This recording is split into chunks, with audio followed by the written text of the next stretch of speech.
So, hi everybody. So I am the person who's been selling cookies over there. So if you are craving sugar, please come to our cookie stand afterwards. And I am also the person, so somebody was asking me, so what are you talking about today? And I said this, and they're like, oh, so you're the one with the weird title. So, yeah. I'm the one with the weird title, How to Break the Brotopian Cycle. What does Brotopian mean? But before we go into details, let's look at this. Which doesn't work. Great. So it works. Okay. Show of hands. How many people here know who this person is? One? Okay. How many people have heard of this name before? 2, 3? Susan Wojcicki is actually the CEO of a Google company called YouTube since 2014. Isn't it amazing that we don't know about her? Isn't it amazing that so many people have never heard of her name? She is actually one of the founding members, or was one of the members who were there when Google was starting in the garage. And she was the person who suggested that YouTube looks really great, let's buy it, and then went on to really make it into a really hugely profitable company for the past 5 years. On top of that, she's also juggling her family life. She has 5 kids, and she's doing great. However, we have not heard about her. If I had put Mark Zuckerberg's face over there, I'm sure everybody would have realized or noticed who that is. What the media has been doing so far is basically, they have never really praised Susan Wojcicki, nor have they really picked her apart. They've literally basically just ignored her. Very interesting. The very starting video conferencing systems in the 1990s they had to be recalled actually, because they couldn't tell the women people's employees' faces in the video conferencing systems when they had to do facial recognitions because they were trained on biased models. Now, that seems like a long time ago story, right? And we're past that. Also, this is an excerpt from a children's book from the 1970s called I'm Glad I'm a Boy, I'm Glad I'm a Girl. Now, let's read it together. Boys can eat, girls can cook. Boys invent things, girls use what boys invent. Seriously? I'm going to use some colorful language today, so please excuse me for that, but you know, that used to be the norm, but we're past that, right? We are past that now. We are completely past it to a point of the era of Me Too, where we're talking, it's even become possible to talk in this kind of conference today, and we have come such a long way. And within this era, what is also happening is that one of the most, let's say, trendy topics these days is these tech companies. What are these tech companies? It's symbolized by these companies in Silicon Valley, like the Googles and the whatnots, and the hundreds and thousands and millions of startups that are out there in the world today. All of these tech startups are supposed to be the most innovative thinkers in the world, right? They are the people who are leading and shaping the society right now, and they're the most forward thinkers.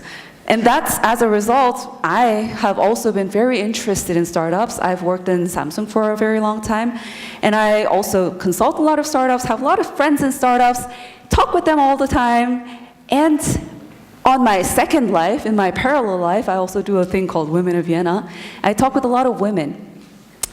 And what I realized was that there was a huge discrepancy. So there's a huge pool of women who are completely talented and are searching for jobs and cannot find jobs. On the other hand, there's a huge pool of really interesting startups out there who are creating really, really interesting projects and products, and they're looking for people. But somehow these two people are not coming together. And I started wondering why. Very interesting. If you look at the data, that is really actually true. This is a study that was done by Financial Times, and they interviewed Silicon Valley startups. And although usually, in many other industries, the female employee ratio, I'm not even talking about founders, I'm talking about employees, female employee ratio is usually close to 50% in every other industry, except in tech startups. This is right now very low in 17%. What you also see is that the smaller the number of employees in the startup, meaning that it's probably more early stage, there's a huge higher probability that the team will consist only 100% of men. I started thinking that this was really an interesting problem, and then found out that there was a book called Brotopia. And this came out last year, actually. What does it stand for? The Utopia of the Bros. It was written by a fabulous journalist in Silicon Valley called Emily Chang. My name is Kaitlyn Chang. Her name is Emily Chang. We're not related, but it was very fun to keep quoting her in my master thesis that I wrote for my MBA last year.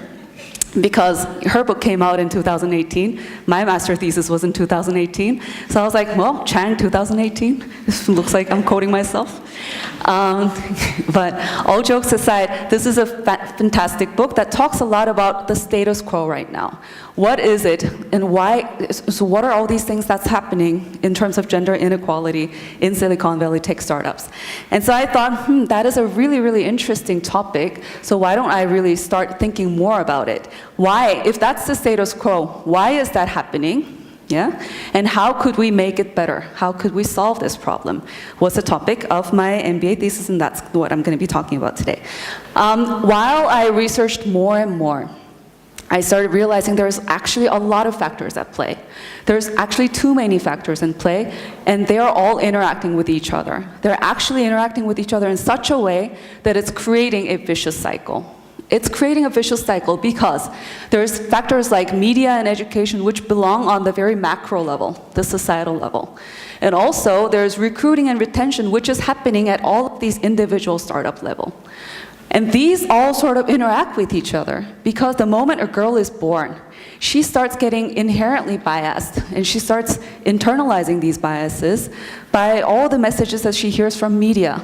We've heard a lot about these things today, also in other talks. And then through education, from the moment that she enters kindergarten, to high school, to university, she keeps getting more and more discouraged to go into tech, or to study it, or have the notion that it's something that's very interesting to do.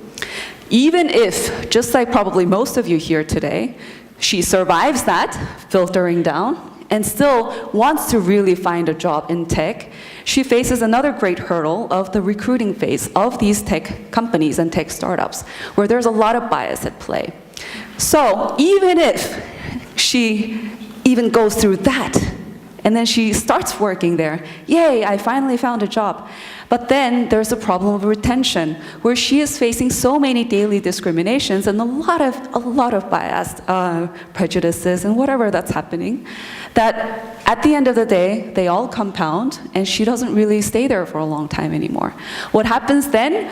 Well, of course, statistically, then we will have less and less women who are staying there long enough to become successful enough and be mentioned by media and not be ignored, like Susan Wojcicki, for example, and which starts to make a vicious cycle.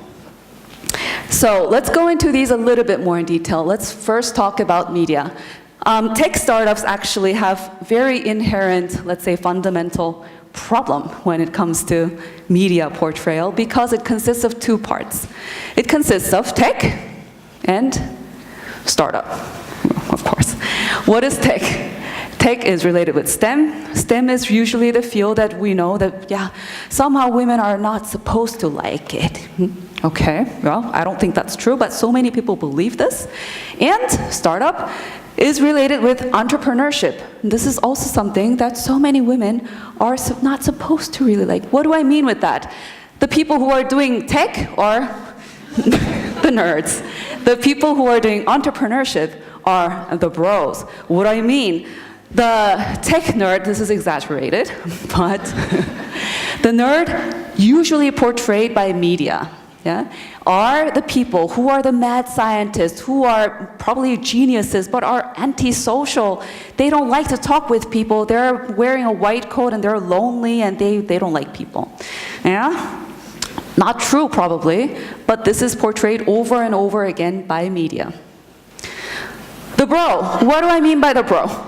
The bro is the type of people that we think of when we think of the Mark Zuckerbergs, when we think of the PayPal mafia, when we think of Peter Thiel, yeah, all of these people who are who gave up everything, and they are really, I'm gonna risk everything, I'm gonna go all in there, I'm gonna invest everything that I have, and I don't care, I'm gonna work in my garage, I drop out of school. You know, that whole story that we're so familiar with, right? That is actually the typical stereotype of an entrepreneur bro, so to say, that the media has really started to portray over and over again. Whoop, okay, I think I'm doing something. So, this is actually very interesting, so I'll read it out to you guys. The computer geeks, or nerds, or hackers, whatever term that you would like to use, who had previously, in the 90s, before the 90s, been regarded as antisocial people, and they were like sort of like made fun of, suddenly, after the dot-com boom era, came to the forefront of the society and started being heralded as the people who are really making leading the success of the entire society, right? And with them, they brought their personality traits, which happen to be maybe not so, let's say, I don't really like talking with people, you know, I can be very antisocial, but those traits were magnified and put on pedestals, and media started talking about it more and more often, as if that is the recipe for success. In the meantime, what are women doing? Of course, we cannot generalize. However, average women more women tend to be more communal-oriented. More women tend to be more capable of multitasking. More women tend to be very geniuses, yet still have empathy. What does this mean? This means that we know how to juggle life and work. We know how to juggle family and work. We know how to do various multiple things at the same time, like being a polymath. And we know how to stay civil and be a nice person. You know? And that is actually also in a sense of what Susan Wojcicki also sort of is. And this kind of person who is not, you know, the other bro or the nerd, this doesn't really fit the media stereotypes. And therefore, what that means is that these women, who are also amazing, amazing women in tech, tend to be either easily judged, meaning, yeah, she's not serious enough because she's too nice, or yeah, she's too emotional, or she's biased, or she just got lucky, or you know, her startup, yeah, she's doing that, but it's not like really geared for growth. It's a social startup. You know, all these things that we hear so often, these are typical judgments that women face because we don't fit the other stereotype. Or, in the worst case, people are ignored. This is actually really interesting. As a result, people were asked to name women tech leaders, and more than 90% could not name a person. And out of the few that could name somebody, they even named Alexa and Siri. Seriously, come on. So what does that mean actually for us as a society, and especially for that girl who just got born and who's going through her life? This means that if you don't see more women really performing well at executive levels and doing really well, the less and less you see of them, the less and less you think that that's something that's also possible for me. And therefore you start squishing your dreams, right? That is what's happening with media. It gets even worse with education, because all of those things are not happening only at the girl herself's level, but also at everybody around her, including her parents, her family, her entire social societal system. For example, there's a lot of research done on this topic, so there's like tons and tons to read about it, but I just brought two maybe interesting topics. There was a research that was done, and they were observing parents that were taking their kids to science museums, right? And there's a stark difference between the parents of girls and parents of boys. Whereas the parents of girls, I'm sure they also love their daughters very, very much. They only tended to answer questions when the girls were actively asking them. But the parents of boys, a lot more often, were giving voluntary information about this science and encouraging them to think more about it. And this was a stark difference that a lot of researchers have been finding over and over again, that even within the parents' mindset, without knowing it subconsciously, they are thinking that science is something that's very encourageable for a boy to have more interest about, right? And so they're encouraging that a lot more often. And this is happening without us even knowing about it, without us even thinking about it. Also, a lot of boys, this is also very interesting, where so many girls, when they are first starting to learn computer science, they tend to view it as a tool that will enable them to do something. For example, draw a picture or create something. But whereas, on the other hand, a lot of boys are reported to view it as something that they can easily take control of, because you tell it to do something and it does something for you. So it's somehow playing on that control instinct, right? This is not unrelated with the fact that most of the boys fall in love so much with computers through computer games, which are virtually renditions of very violent things. You're shooting maybe spaceships, but still you're shooting it and you're putting it down. Things like this. These are not unrelated. And all of these things all together play such a compounding role, so that I really love this quote: "Disinterest in women, in tech, and disaffection are neither genetic." It is not that we are born with a disinterest for tech, right? It is not accidental, nor is it inherent to the field. But these are the bitter fruit of many external influences. So if we realize that factor, then actually what can we do? I started thinking, okay, so if it is a vicious cycle, then maybe we could try to break it at a certain point, and then the vicious cycle will sort of start to fall apart, right? And if that's the case, and all of these societal factors are so much at play, that's not something that we can really try to influence. What could we do? Maybe we could think about what could we do at the individual startup levels so that we could maybe try actively to start the vicious cycle. And that's where we go into recruiting. Now, this is a bit difficult to read because there's so much face palms on it. But to do this research, I talked with a lot of startup founders.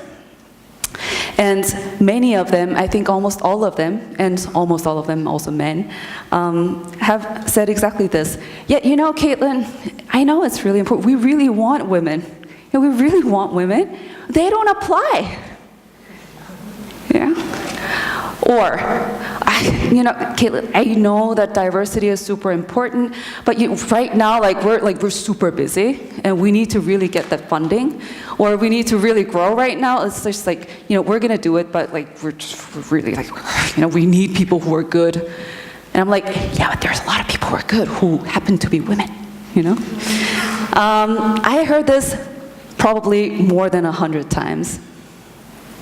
And if I were to say to you, there is one slide out of all the slides that I have today to have in your mind, to remember, it is this slide. Please, diversity is not a luxury problem that you can deal with later. Should I repeat? Diversity is not a luxury problem that you can deal with later. Diversity is a problem that you should deal with starting on day one. Why is it? Because it sounds good? No, because diversity actually matters. It creates actual performance. So there's tons of data, that's why it looks very little and tiny and difficult to read. But these are all proofs of how diverse teams tend to perform much better in terms of employment increase, in terms of profitability, in terms of customer satisfaction, also in terms of higher tendency to out-survive teams that are only with men.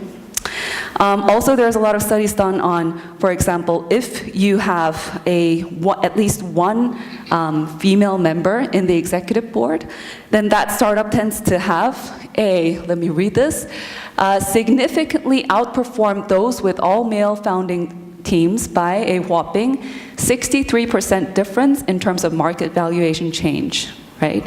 And also they say that replacing just one man with a woman in the executive board of any startups or tech companies actually created a lot more profit increase. And this tends to increase even more for tech companies because it's the second last one there, higher creativity and critical thinking that technology companies require for success, which diversity is generally thought to bring. So now we know that diversity actually matters and creates performance. And we also know that diversity compounds. What do I mean with that? The moment you have one woman in your team, it starts getting much easier and even more easier to get the next woman on board. And vice versa is also true. The moment if you don't really start thinking about it, and after 1 year or 2 years, you have a team of 20 men who look exactly like you and who think the same thing, who like the same things, then you start creating a company culture where it's getting more and more difficult for women to join your team, and also more and more unattractive for other women to apply to your team, to want to work with you. And therefore, this compounding effect takes place, and that is why these factors combined together is that you have to start thinking about diversity from day one. How do we do this? Some of the tips are we have to optimize recruiting methods. So another factor that actually really plays is that many of these startups are run by younger men. They tend to be run by younger men who don't really have a lot of management experience. They tend to be very good people, yeah? And they don't mean any harm. And they are very good geniuses at coding, very usually. But they have never really had a lot of management experience. And therefore, they write, for example, job ads thinking that they will do something that's like really cool, and I think people will really apply to my company if I do this. Example like this. So this actually is an actual example that I've taken from the internet last year. I've blacked out the name, and it's not an Austrian startup, so don't worry. But it was an actual job ad. They were actually looking for a PHP developer with 3 years of experience. And what do they say? They say things like, we are looking for a PHP Jedi. If you feel like a PHP Jedi, join the XXX force, you must. Your life begins and ends with a slash. A day without pushing code makes you sad. You have a lot of stamina. Be part of an elite SWAT team. You can't imagine your life without a whiteboard, open source boards, and definitely code. You feel nervous if you don't write tests. This will be you as part of the XXX team, ping pong, Mario Kart, and foosball tournaments. So cool. Seriously. And also, this is probably an exaggerated example, but it's not exaggerated. We see a lot of these thinking that this will probably be attractive, right? It might be attractive to a certain set of the demographic, but what we're not realizing is that it is actually completely unattractive to the other half of the population. Yeah? Also, another point is that here's probably something like 25 skill sets that's written down for a 3-year developer that you must fulfill if you are going to be this Jedi, right? This is also not attractive at all to women. Sorry. Right. So I strongly advise to use gender bilingual language in your job ads. Try not to make such a male gendered wording in your job ads in the attempt of trying to make it seem cool. For example, something like, don't use words like superstars or success individual heroes. It's more inclusive if you talk about people who like to have collective prosperity or collaboration. Hunger for power, say more. Thirst for new solutions. Opposition, fight, competition. No, think about collaboration and supportive growth, right? Think in those ways. Also another factor, so after the recruiting with the CV era, you go into the interview phase, and even in this interview phase, there's a lot of inherent bias happening. For example, this was a study done in, I think, 2005, where they gave out a list of 2 candidates to a classroom of students and said, you have to pick one for a job. a fictive job. One was a male candidate that had more practical experience, right? And another was a female candidate that had more academic experience. The class, as we can expect, more people chose the male candidate. But that's not the interesting part. The interesting part here is that when they were asked what were the important factors that they thought were very important for this job, they said, yeah, practical experience is a lot more important than academic experience.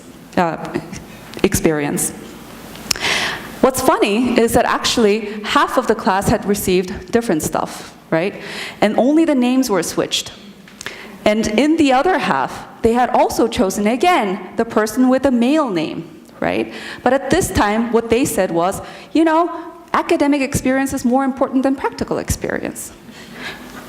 Hello? What is happening here?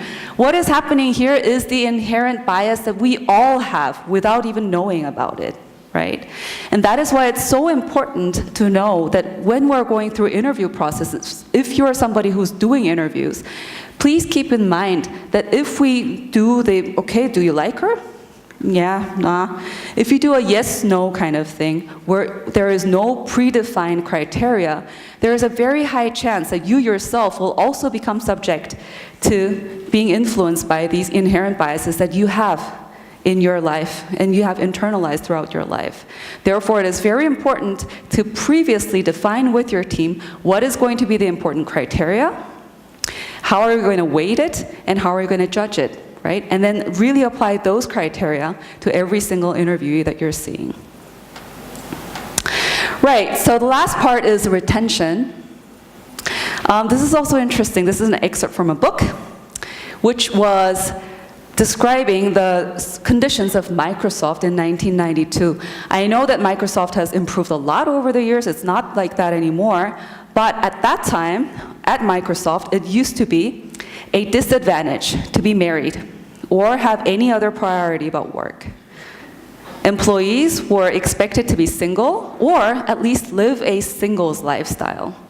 The company wanted employees that ate, breathed, slept, and even drank Microsoft, and also felt that it was the best thing that could happen ever in the world. Now, that actually is a complete, that sounds like something that's very weird, but no, that's something that's happening more often than we think, actually even today in so many startups, where that is the expected norm of working culture. So, and why is that? That might be good for some people, but that might not be good for many people. And I'm talking about the women here. A lot of studies show that the women who want to or who are interested in working for tech startups have two important factors. The first important factor is that they really think that if you are working in a startup, you at least have a lot more control over how you really spend your time. This does not mean that they want to just work lesser hours. This only means that they think that if I can have a bit more control, if I don't have to ask my boss every single time that I have to drop my kid off at the kindergarten, then that would be a lot more attractive for me. One of the best cases for this is actually Slack, where, you know, the normal myth is work hard and play hard, you know, we're the bros of the startup. No, at Slack, what they have is actually called work hard and go home. And this is actually seen posted here and there in at least one of their company branch offices, I heard. This is also interesting. So the HR director at Slack was interviewed, and she was asked if they have ping pong tables in the Slack offices, and she rolled her eyes, they say. She rolled her eyes and said, there's a very much a sense here that if you want to play ping pong, you can do it somewhere else. You don't have to do it here, right? Because the message is that this is a place, this is a working place, this is a place for grown-ups, and many grown-ups have families, right? And we have families that we want to go back to and we have to take care of, right? So if that is more considered, and it is not considered the norm, that you have to somehow work there, breathe there, be there 24/7, and really, you know, always be drinking with your colleagues even though there's nothing to do anymore that day, it's a completely different attraction factor for completely different people. I was lucky enough to interview a lot of really, really inspiring people, and founders especially, for my research. And one of them was Tina Deutsch from Kaitlyn. And she told me that actually what she found is that her startup right now consists of more than 90% of women. And why is that so? Because most of the employees have part-time contracts. What are these part-time contracts? It's usually 30 to 35-hour contracts. And what she also told me was that, you know what? I found it was really interesting because actually, if you're having a 35-hour contract and a 40-hour contract, in actuality, it's not too different. You know, there's not too much of a difference that you do in terms of the workload. However, the feeling that you get, the perception that you have of how somehow having a lot more flexibility over your life brings a lot more, let's say, satisfaction to the employees. And so she stressed that she really believes that productivity and output have nothing to do with hourly input. I said that there were two important factors. The second important factor is actually the possibility for self-growth and recognition. Because a lot of the people, a lot of the women who are interested in working for tech startups, who have at least an interest, are the people who have been leading quite interesting and successful careers, however, have probably faced a glass ceiling or have been discriminated, have been treated unfairly, and they feel like, ugh, I really can't do this anymore. I want to do something on my own. Yeah? Or I want to do something that where I can feel a bit more ownership, or where I know that I can be really accepted and recognized for what I'm doing. Right? And that's the reason why it's so important to recognize that actually, even for these women, when you're working in startups, when you're working in these bro culture, 100% bro people, so many women face daily discriminations every single day. I also realized this while I was interviewing all these people. Actually, a lot of the people who I've interviewed are sitting here today. Thank you for that, where everybody strikingly said, you know, like the people in my team, like they are all really great people. I really love these guys. They never mean anything bad. Yeah, they're really great people. But yeah, like this thing happened once, and it just like bugged me a little bit. What I found really interesting as a researcher there was that everybody was telling me these stories, and they are all compounding. Right? They all sum up. Things like these. Yeah, I'm somehow the person who always has to order food. I don't know why. I'm the person who has to go and pick up the CEO's parcel. I am interrupted in meetings. I was called bitchy, or bossy, or uptight. I was told that I need to smile more, be nicer. You know? Or I was assumed automatically to be an assistant, or I was assumed to not be the developer. I was assumed to be underqualified, or I got my credit for my work taken by somebody else, or I was mistreated for standing up against sexism. All of these things happen every single day for so many women who are working in male-dominated areas. And these are literally like death by 1,000 cuts. Right? There's a really interesting analogy on the elephant in the room. It's also a great resource for you to check out. It's online. And it's like, you know, if you get one mosquito bite, it's like itchy, but it's okay. If you get like 10 mosquito bites, it's like a bit annoying. When you have like 50, it starts getting like really, When you get 1,000 mosquito bites, you die. Right? And this is exactly what's happening. It's nothing big. But still they happen, and they happen constantly over time every single day. And that's why we need to really take care not to have that happen. 82% of female founders of startups reported that they let inappropriate statements slide, not to look uptight. Another thing is that we need to optimize feedback. Why? Because one of these core things that happen very often with these death by 1,000 things has to do a lot with feedback. Men are stereotypically viewed to be more competent in tech, and therefore they remain until the contrary is proven. A lot of women have to constantly prove themselves, their abilities, and keep outperforming in order to avoid negative feedback. Also, men receive more detailed, granular, actionable advice in terms of getting feedback at work. However, feedback towards women tend to be a lot general and vague. There are a lot of examples which are really funny. For example, a woman on her feedback review would get, "You had a great year, keep it up." You know, that's great, but I want feedback, I want to grow. What's even worse, high-achieving women often receive negative feedback that have nothing to do with her performance, but regarding her communication style. For example, things like, "You come across as like too strong sometimes," or "I know you don't mean to, but you need to pay attention to your tone," or "Sometimes you need to step back to let others shine," other men. You know, if these kind of things compound, you are not going to stay there for a long time. Another thing, optimize networking and mentoring, because as I mentioned, that I am also on the board of Women of Vienna, and through that I meet a lot of women every day and talk with a lot of them, and I see that the way that women network are fundamentally very different from the way that men tend to network. There's a lot of studies regarding this as well, where women tend to seek social support through networking, and men tend to use it for promoting themselves and to create their internal visibility. Interesting. Females seek out to build an open relationship, whereas males tend to go to networking events as if they're going to accrue social capital that they could maybe like use later. Yeah? Women have access to, therefore, reduced social capital because of these difference in terms of networking patterns. A lot of women tend to shy away from networking events where it's going to be dominated by men, and then they of course have less access to capital that they can really capitalize upon.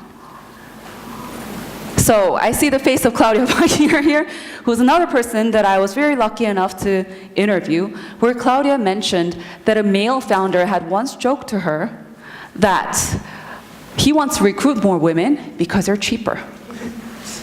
Come on.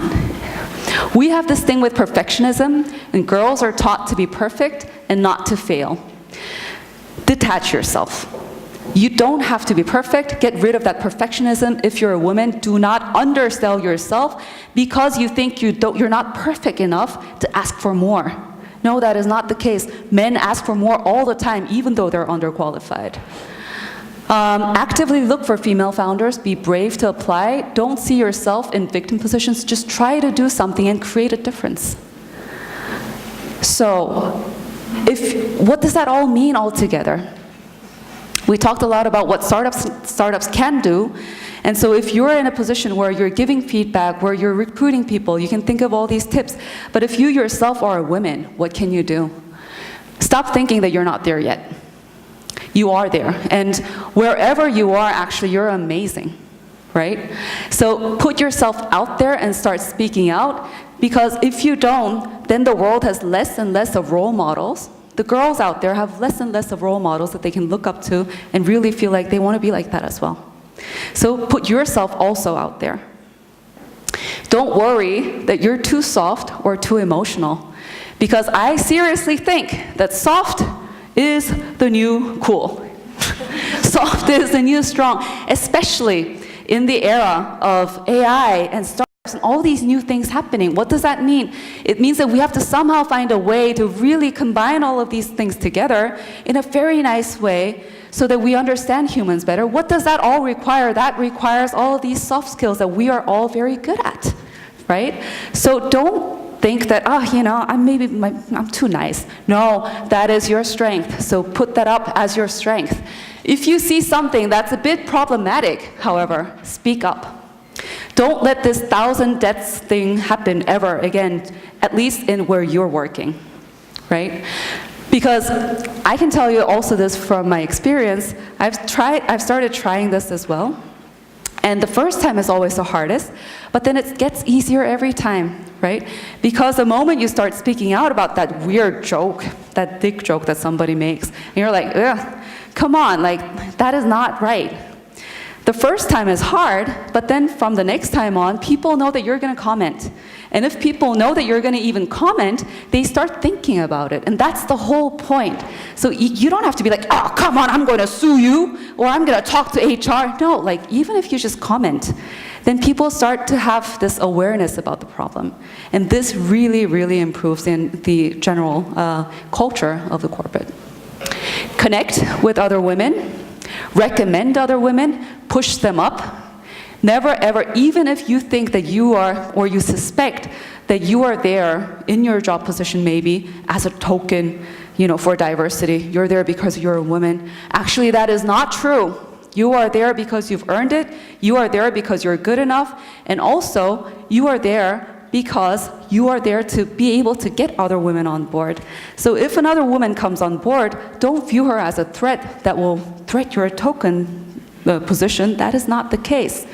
The case is that the moment you start recommending others and pushing others up together, we bind together, right? And then we can really influence the society better.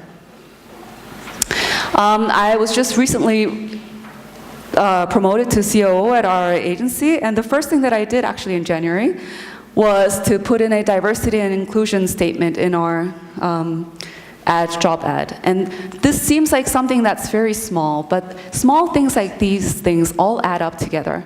And so please, if you're in a position where you can influence this, do that.